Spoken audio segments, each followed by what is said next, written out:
प्रदेश के। ये double engine की सरकार के हमें लगता है ड्राइवर भाग गए हैं, या इनके जो डबल इंजन की सरकार को चलाने वाले लोगों को विकास दिखाई नहीं दे रहा, न विकास करना चाहते हैं। आज मैनपुरी की जनता जानना चाहती है कि मैनपुरी में कौन सा बड़ा विकास कार्य हुआ है जिससे किसानों को लाभ मिल रहा हो। एक बहुत बड़ी मंडी बन रही थी एक्सप्रेसवे के किनारे जिला मैनपुरी में, करहल विधानसभा में। वो मंडी आज भी अधूरी है, पूरी नहीं होने दी सरकार ने। जो मंडी की व्यवस्था थी वो चौपट कर दी। किसान की पैदावार की आय दोगुनी का वादा किया, उनकी फसल की पैदावार की आय तो नहीं दोगुनी हुई, लेकिन डीजल, पेट्रोल और जरूरत की सामान की महंगाई दुगनी हो गई।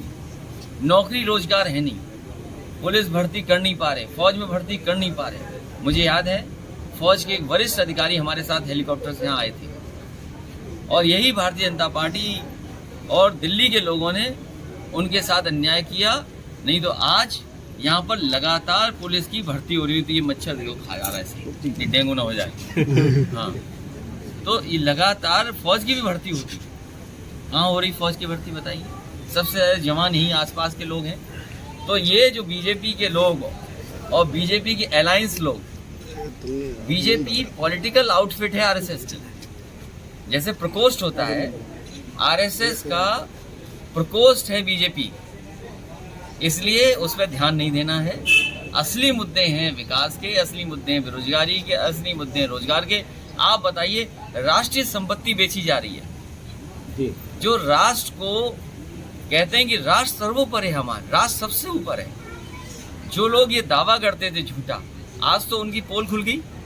आपको एयरपोर्ट खरीदना हो तो पैसे ले आओ, पानी का जहाज खड़ा करने वाला पोर्ट चाहिए तो पैसे ले आओ, रेलवे ट्रैक खरीदनी हो तो पैसा ले आओ। रेलवे की सब जमीन बेच दी, बड़ी बड़ी कंपनियां बेच दी, टेलीफोन की कंपनियां बेच दी, लाइन बेच दी, ट्रांसमिशन लाइन बेच रहे हैं, और आने वाले समय में सब स्टेशन बिक जाएगा, तुम्हारी गली मोहल्ले के तार बिक जाएंगे, और बाद में बिल आपको ज्यादा देना पड़ेगा। अभी बीजेपी सरकार सर ये रामायण सम्मेलन कर रही है, क्या कहेंगे सर?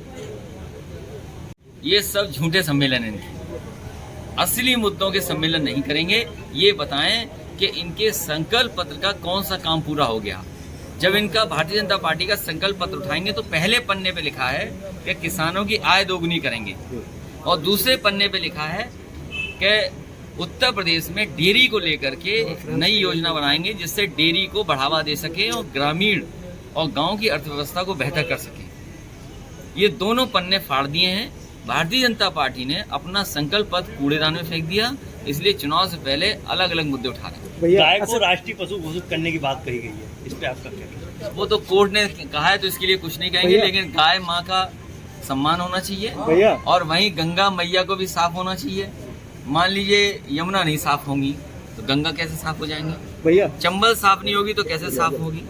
आपकी बगल में मान लीजिए जो नदी जा रही है, ईशन नदी है, एक नैया शुरू होती है यहाँ से, तो अगर इन नदियों में शहर का नाला चला जाएगा, गंदगी चली जाएगी, तो बताइए कैसे सफाई होगी गंगा की? अंतोगत्वा ये भी पानी तो गंगा में जा रहा है। मान लीजिए आपकी नदी है, यहाँ से शुरू हुई, किसी न किसी नदी में मिलती होगी, फिर आगे और मिलती होगी। अगर ऊपर और चले जाओ इधर की तरफ, गंगा की तरफ, तो आपको काली नदी मिलेगी। बताओ कितनी साफ हो गई। सर एक इसलिए भारतीय जनता पार्टी से बचो, इनके झूठ से बचो, इनके झूठे प्रचार से बचो। देश की और दुनिया की सबसे झूठी पार्टी अगर कोई है तो भारतीय जनता पार्टी। समाजवादियों का क्षेत्र रहा है।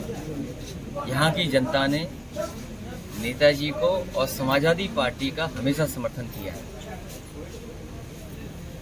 नेताजी के प्रति यहाँ की जनता का प्रेम और सम्मान हमेशा बना रहा है, और वैसा ही नेताजी ने हमेशा यहाँ की जनता से उतना ही प्यार किया है।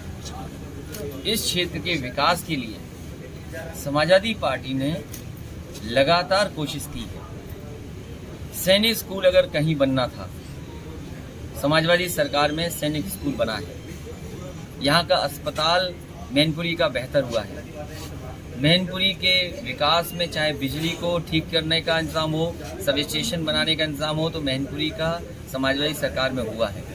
ये चौड़ी चौड़ी 4 लेन सड़कें बनी, बड़े पैमाने पर लैपटॉप बटे, बड़े पैमाने पर बच्चियों को विद्याधन मिला, समाजवादी पेंशन से भी गरीब महिलाओं की मदद की गई। इस तरह लगातार विकास के कार्य किए गए। सवाल सबसे बड़ा ये है, बीजेपी की ये जितने आए हैं अभी घर में अगरबत्ती जला के आए होंगे, हम तो जला के आए, भाजपा ही कहीं अगरबत्ती नहीं जलाते, जी ये केवल नफरत फैलाते हैं।